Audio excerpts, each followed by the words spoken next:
Man, what's poppin'? It's Juice FN, aka Dumb with the Keys, coming at you with a new 2K22 news video. Man, it's my first one, so I hope you enjoy. Now let's get into the news.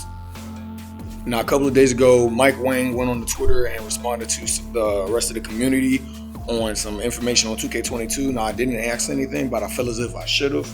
But hey, whatever, it didn't happen. But here goes one of the questions. Will it just be locking existing animations behind this season's concept? Wang responded, some of the content is from previous 2Ks like the Curry slide, but most will be new. Now for me, I didn't really understand it, but hey, shoot, y'all explain that for me. From JWP, hey Mike, is real player percentage still in the game? Mike responded, yes. Now for me, I was thinking, hey, that's kind of common sense. I mean, we've had real player percentage in every other 2K, why would it stop now? But hey, okay. Mike, if I get a good ass jump shot and take it away from me in the new season, I won't be happy. Mike responded, shots won't be taken away, only added. Now that did come to mind, thinking he could do something like that because, I mean, hey, we having seasons battle pass, some stuff do get nerve taken out, shoot. From Friendly Gecko, is steady shooter gone, Mike? Please say yes. Mike responded, yes. I never cared for that badge, I've never used it, I never thought it even did anything really, so whatever. Bump that badge, it's gone, good riddance. From Backhand, how has shooting changed exactly this year? Mike responded, hard to explain in the tweet. Main change is a much larger weighting towards coverage. Aiming is gone. I explain more in the upcoming courtside report in a couple weeks. Shooting is more predictable this year. I'm pretty confident the community will like it. Okay. Alright, now that the aiming is gone, I'm glad that it is because people were using Zens early on, encouraging the next gen with it. Cool. What more to explain? I don't know. Next topic. Will you still need a high 3-point to shoot because it was hard to shoot with the 83 pointer? Mike responded, you don't need to be as high as last year to be a perimeter shooting threat if you have good timing at least. It's giving 2K20 vibes because back then I had a 2-way slasher, I had a 73 pointer and he shot lights out. Now from Perp Rain, if you unlock animations at 99, you don't lose them anymore if you drop to 95. Just copy how badges do it. People just quit games if they know they'll lose. Mike responded, overalls won't drop this year. Yes, Mike. Because the fluctuation thing, whenever it started, it was hated, it was terrible, in my opinion, shouldn't have been in the game. Now I heard current gen people will still have it. Where's the gameplay though? Lots of info will be hitting soon, Mike responded. Now in his upcoming clip, Wang is actually explaining a little bit of the gameplay, so I'm just going to stop talking and let y'all hear it.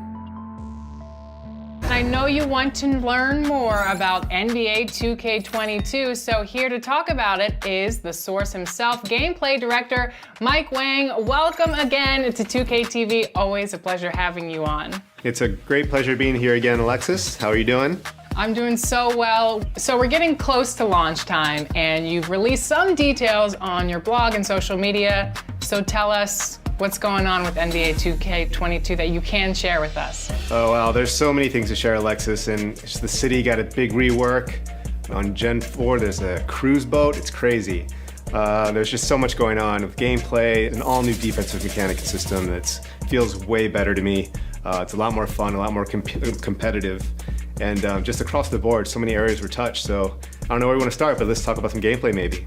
All right, let's do that. What do you think the community is going to be most excited about with gameplay changes? That's going to be a hard one to pinpoint. I'm going to say two things, but number one, because this was one of our biggest pillars for gameplay this year, it's going to be defense. And I think that's going to be just perimeter defense, body ups on the floor, movement and how the players feel just in on-ball defensive stances and on-ball defensive situations. But at the rim especially, and contesting shots, all that stuff was reworked. We have an all-new block system. It just feels much more rewarding on the defensive end of the floor, just making plays and getting stops. So I think that's going to be the most exciting thing for our community because it's just a much more balanced game and a much more fun game to play.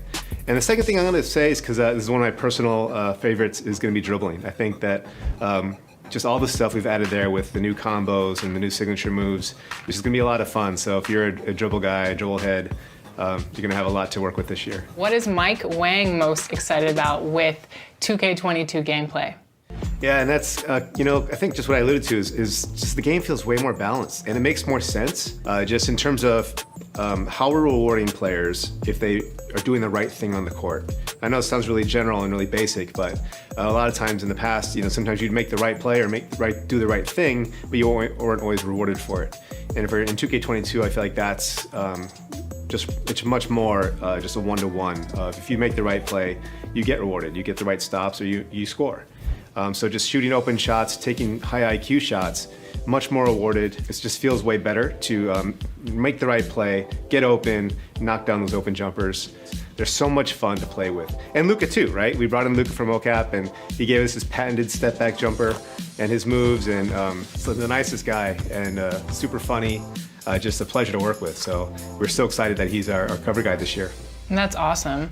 Can you tell us a little bit more about Seasons? Yeah, so Seasons is going to be, we've had it in the past with my team. And the goal that Eric Benish wanted this year was to really extend the seasons across the entire game. So I'll speak to gameplay because that's my area. What we're doing with Seasons is we're going to try and release content throughout the entire year. On day one, we've usually just thrown all the animations at you, all the signature moves and shots and everything. But we're going to try and roll that out across the year just to kind of change the meta up a little bit, give people something to look forward to.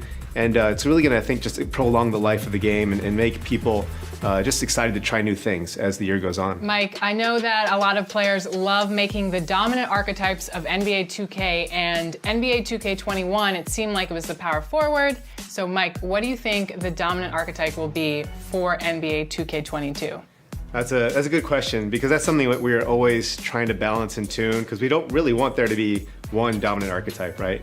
So the power forward thing is fixed, and it's much more spread out in terms of the badges you get per position and heights and archetypes. But one thing we've really focused on was trying to make all the different heights and positions have unique strengths and abilities.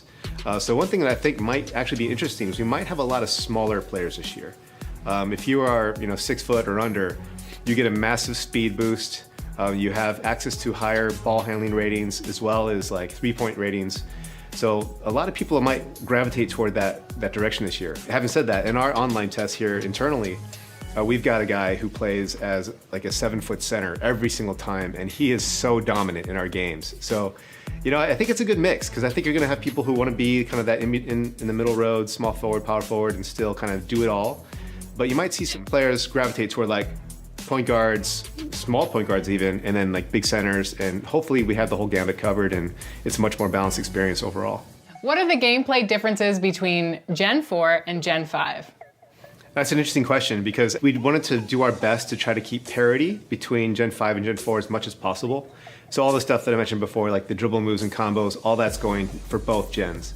But Gen 5 has some great features that are exclusive to that generation, because all the stuff we did with foot planting, a lot of tech with movement, that's all going to be exclusive to Gen 5.